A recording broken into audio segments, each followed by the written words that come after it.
Hasnat Abdullah ৩১২ KG খেজুরের যে হিসাব দিলেন, গোটা জাতি একবারে নড়েচড়ে উঠছে ভাই।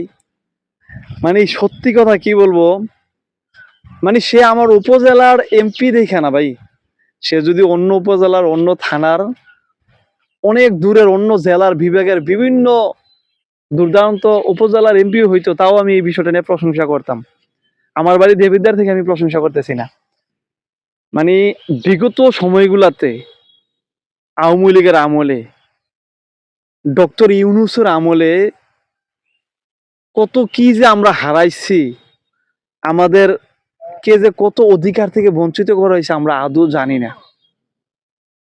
ডক্টর ইউনূসের আমলে, অন্তর্বর্তীকালীন সরকারের আমলে এগুলা দেওয়া হয়েছে কিনা আমি আদৌ জানি না। তবে আওয়ামী লীগের আমলে অনেক সময়, একটা লম্বা সময় আমরা পার করছি না? অবশ্যই করছি। ওই সময়টাতে হাসনাত আব্দুল্লাহ যেভাবে তুলে ধরলেন যে দুম্বার গোস্ত, খেজুর, চাল, বিভিন্ন কিছু যেভাবে তুলে ধরলেন, কত কিছু, আমরা কি এগুলো আদৌ পাইছি? এখন এক হাসনাত আব্দুল্লাহর জন্য অন্যান্য এমপিদের ঘুম হারাম। সত্যি কথা, রাতের ঘুম হারাম।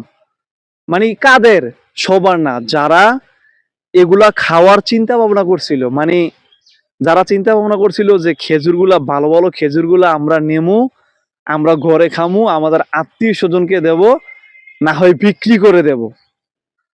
আমরা চাইলগুলা নেমু, রাতের আধারে, রাতের আধারে টনে টনে চাল মুদি দোকানে আরদে বিক্রি করে দেব, অল্প চাল জনসাধারণের মাঝে বিলামু।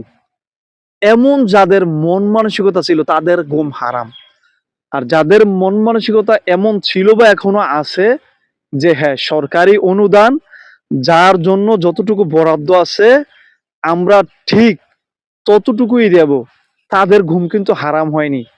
তারা বরং হাসনাত আব্দুল্লাহর কাছ থেকে আরো শিখছে। তারাও এমন ভিডিও নিয়ে আসবে, এমন জবাবদিহিতা করবে। আর যারা চিন্তা করছিল যে মনে মনে টনে চাল, গম, ডাল, খেজুর, দুম্বার গোস্ত এগুলা আসবে সরকার থেকে, আমরা পাবো, এগুলা আমরা মেরে দেবো, নিজের পকেটে ঢুকাবো, মুদি দোকানে রাতের আধারে বিক্রি করব, মানে যা দুর্নীতি করা যায় করব, তাদের ঘুম হারাম। এক হাসনাত আব্দুল্লাহ গোটা বাংলাদেশে ইতিহাস সৃষ্টি করছে, একটা উদাহরণ রাইখা গেছে। এই হাসনাত আব্দুল্লাহ যদি আজকে মরেও যায় তাও সার্থক। হাসনাত আব্দুল্লাহ ধরেন আজকে মারা গেছে, তাও তার এমপি, যতদিন এমপি পদে থাকলো এলে, ততদিন না থাকতে পারলেও সার্থক। কেন সার্থক? এখন প্রত্যেকটা উপজেলায় প্রত্যেকটা জনগণ তাদের এমপিদের কাছে জবাব চাইবে, বিরোধী দলের তারা, যে আমাদের খেজুর কই, আমাদের দুম্বা কই, আমাদের চাল কই। যেই জবাব চাওয়া তো দূরের কথা, সেগুলা জানতোই না জনগণ। আজকে জনগণ জানছে। এখন হাসনাত আব্দুল্লাহ ধরেন আজকে মারা গেছে, দুনিয়াতে নাই, তারপরেও সমস্যা নাই, সেই সার্থক। আমরা দেবিদ্বারবাসী সার্থক, আমরা গোটা বাঙালি জাতি সার্থক, আমরা সফল। কারণ আমরা জানছি যে সরকারিভাবে দুম্বার গোস্ত দেয়, চাল দেয়, খেজুর দেয়, কত কিছু দেয়, এগুলো আমরা জানতাম না। এক হাসনাত আব্দুল্লাহর কারণে আমরা জানছি। এক হাসনাত আব্দুল্লাহ একটা উদাহরণ সৃষ্টি করে গেছে। এখন অন্য অন্য এমপিরাও জবাবদিহিতা করতে হবে, না হয় জনগণ ধরবে যে আমরা খেজুরগুলা কই, আমাদের চালগুলা কই, আমাদের এইগুলা কই। রাস্তার কাজ, হাসান আব্দুল্লাহ যে বললেন রাস্তার কাজের কথা, ওই কাজগুলা নিয়ে মানুষ এখন তাদের এমপিদের কাছে জবাব চাইবে। তারপরে এই যে রাস্তার পাশে পুষ্কুনি, রাস্তার পাশে পুষ্কুনি থাকার কারণে কিন্তু রাস্তা ভাঙা হয়। হাসান আব্দুল্লাহ বলছে যে ওই পুষ্কুনির মাছ বিক্রি করে রাস্তা বাঁধা হবে, এমন কথা কিন্তু কেউ বলে নাই।